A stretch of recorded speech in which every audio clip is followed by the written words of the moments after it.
Imagine you're hungry, really hungry, and you're not feeling like yourself. What chocolate bar comes to mind? For a lot of you, it was Snickers. Now imagine it's 3 o'clock in the afternoon and you're fading and you're running out of energy.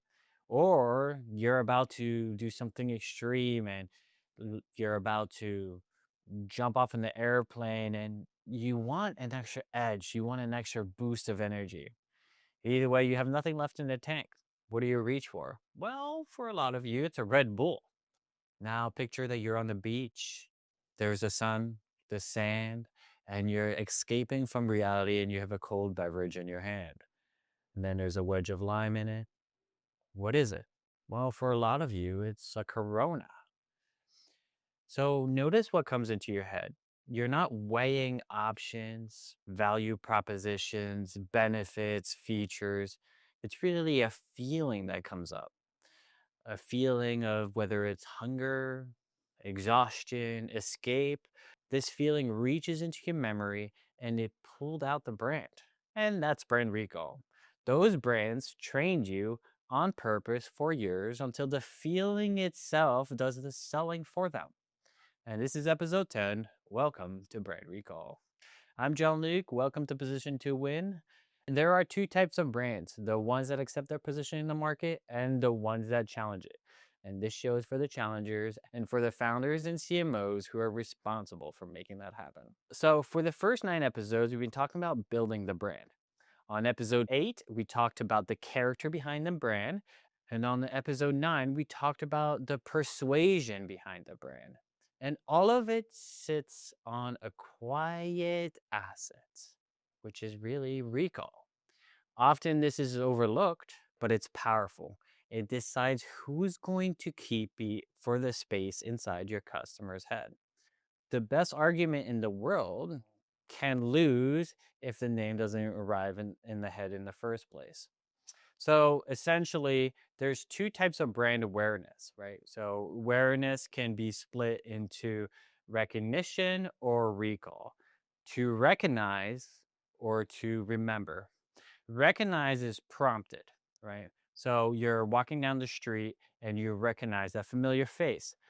This is when you see a series of brand options. You see this is a familiar face. This is something that you've seen before, et cetera, et cetera. So whether it's the shelf, the feed, the search results, it just feels familiar and therefore it tends to feel more safe. Yeah, so recall is unaided. You don't need to be prompted. You don't need to see it. You don't need to be walking down the streets. You just think of it, right? The need, you could be woken in the middle of the night and just think of this brand. Or maybe you're just starting to feel hungry, or you need to feel that escape. You need to go to the escape, or you're at the beach and like, it'd be nice right now, a Corona. The need is the only prompt that you really get, the feeling. So, and that ends up prompting the need. And that's why it's the most important thing. And then there's obviously inside that recall, there's the top of the mind. Top of the mind is the category term, which is the first brand that is retrieved. The first brand that is retrieved tends to have a lot more pulling power than the second or third brand. And oftentimes it's really the first brand that ends up winning the whole category. For example, when you think about Snickers, the Aaron Bird Base Institute splits this into two separate categories. There's mental availability and there's physical availability. Mental availability is simple. It's how easy it is to remember it. Physical availability is how easy it is to be able to find it when it's in front of you. Like is it when you're shopping, can you easily find it? So inside the two recall, basically recall opens the door and the availability still has to let the customer walk through it and actually make the purchasing happen. Recognition works when the brand is physically present. So when it's on the shelf, it's in the marketplace, it's inside the directories, it's on the results page.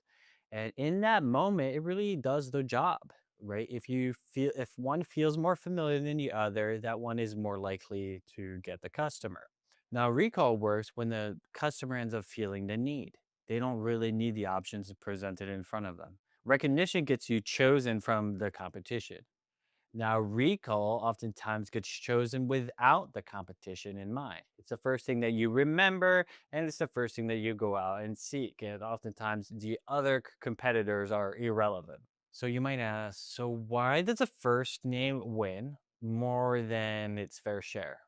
Why does the first name win more than all the other options? So there's two psychologists, Tversky and Kahneman, and they demonstrated this through a series of experiments. And people found that when something comes to mind easily, when it's easy to be remembered, that it when it comes to mind often, people think that the brand itself is more common, that it's been used more, that has more of a following, that it's more used than what is actually perhaps the reality.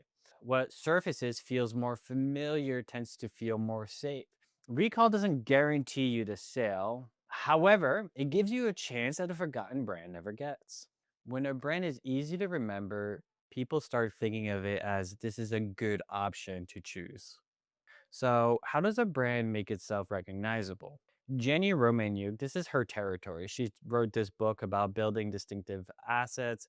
She's one of the scientists of branding. A distinctive branding asset is anything that identifies your brand from the asset. So you think about colors, shapes, characters, sound, line, anything that your brand can associate it with and be attributed to your brand. It could even be a smell. So Romaniuk says to divide these into two factors, right? We have fame and uniqueness. Now, fame is how many people know that this is yours. Uniqueness is how many people think that this is only yours. So let's look at red, for example. Red is a fairly strong association for Coca Cola. You move this into fast food, and red can mean McDonald's, KFC, Wendy's, Five Guys, Burgers and Fries, and half of the category. So there's far less real ownership. So most brands forget the second part. So a lot of brands care more about fame than uniqueness, which quite frankly fame is more important than uniqueness. This is how you get a blue logo in a category of blue logos, where companies are spending real money advertising the whole category, including the competitors. And that's why people tend to think of, when they think of software, they do think of blue.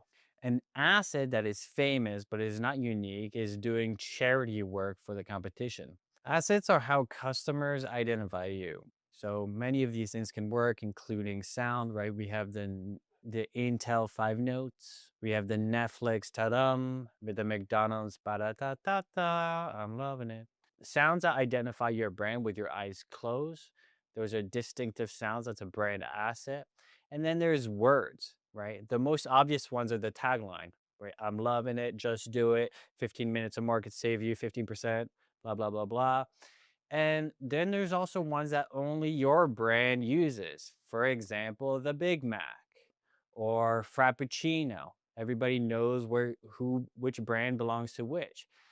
So the way of speaking ends up being recognizable. It's things where you end up knowing where the brand is before the logo really appears. And these assets don't have to carry a profound meaning. The swoosh by itself does not explain speed. Tiffany blue does not necessarily mean luxury on its own, right? They were because one brand has used them over and over again until that asset and the brand built that meaning and it became inseparable.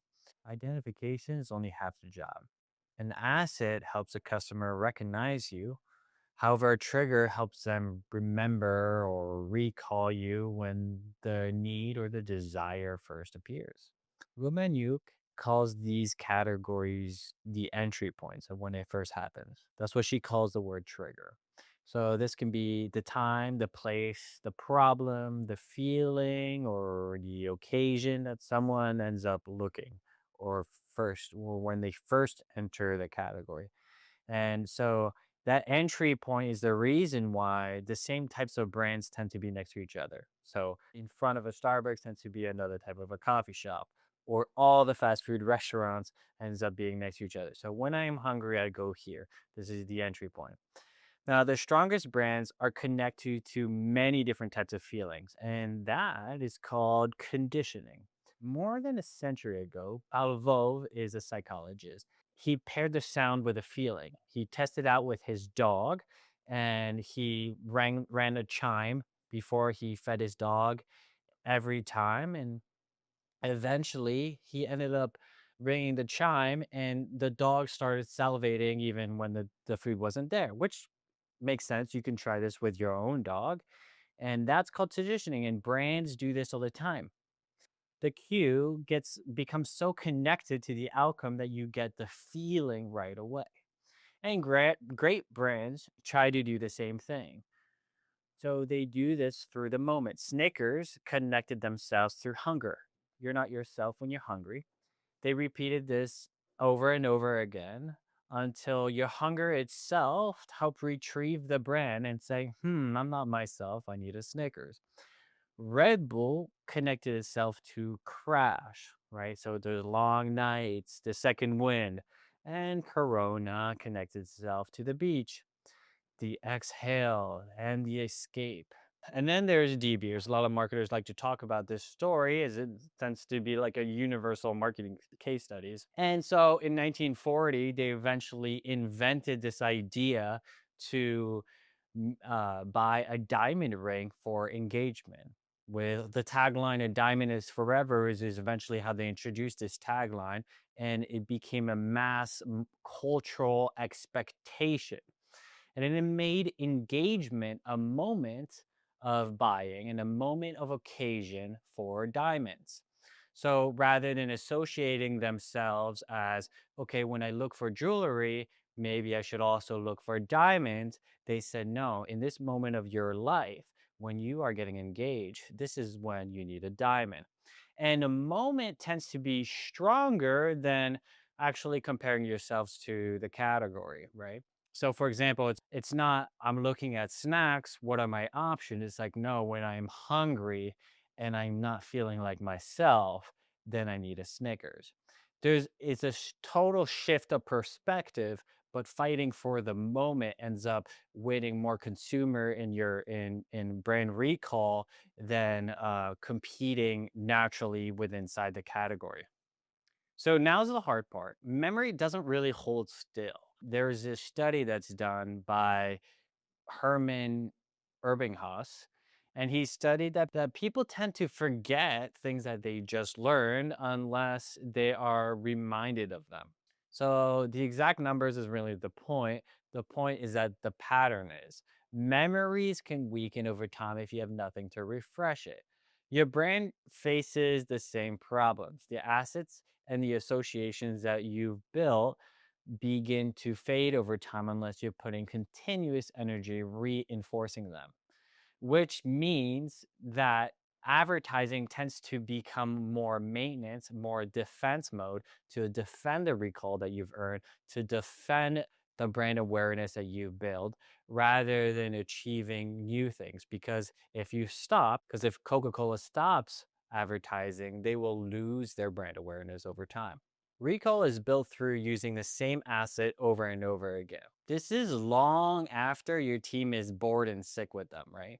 Your team will be bored and tired of the same assets over and over again, right way before the market starts having that recall. Byron Sharp makes this point that says being recognized in a series of your competition is more important than being specifically unique.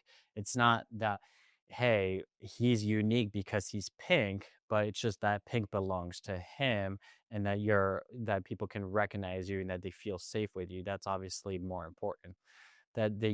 People need to recognize you quickly and keep recognizing you, and that's where you build the most important brand assets.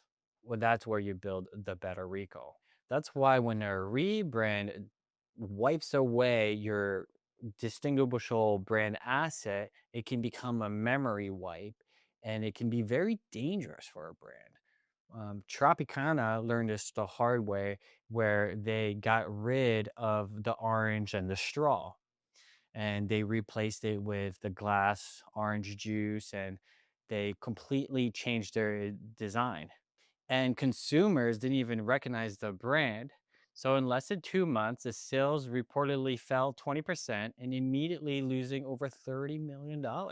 So, Tropicana brought back the old packaging asset. So, the day that your team is getting bored with the brand is actually maybe the day that your market is beginning to learn it, to associate that asset to you.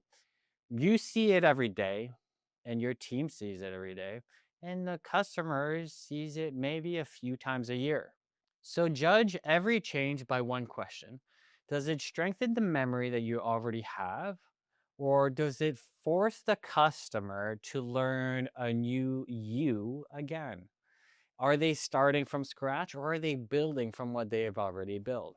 So every exposure can enforce the brand or it can dilute the brand or accidentally build a memory of someone else or something else. So one more idea, especially for businesses where people buy rarely, like B2B companies or things like that. So, John Doss and Ehrenberg Institute suggests that in the B2B category, that only 5% of the audience that you are speaking to are potential buyers at the time, and that 95% of them are not shopping yet. It's not the right time for that. They may already have a provider, or they may be locked in a contract, or they may simply not need that thing today. A company might change its bank or software platform or agency only once every few years. So, at any given quarter, the most potential buyers are not really ready to act. The 95% rule is a rule of thumb that Dawes has so himself. But the strategic point matters that if you are marketing to only the 5% of people that are ready to buy now, you end up competing with everybody else for the same small group. The larger opportunity is targeting to the 95% and building brand awareness, building brand recall, so that when that moment of time comes, you end up being remembered or at least being recognized. Think about the funnel of your business. You cannot force people to go through down your funnel. As Gemini Romanuke says, you can catch them as they fall. It is the memory that you build today, so your brand is already present when the need finally arrives. Recall and brand memory, brand awareness is built slowly. A brand with no recall that people can't remember rents attention every time that memory could have owned for free.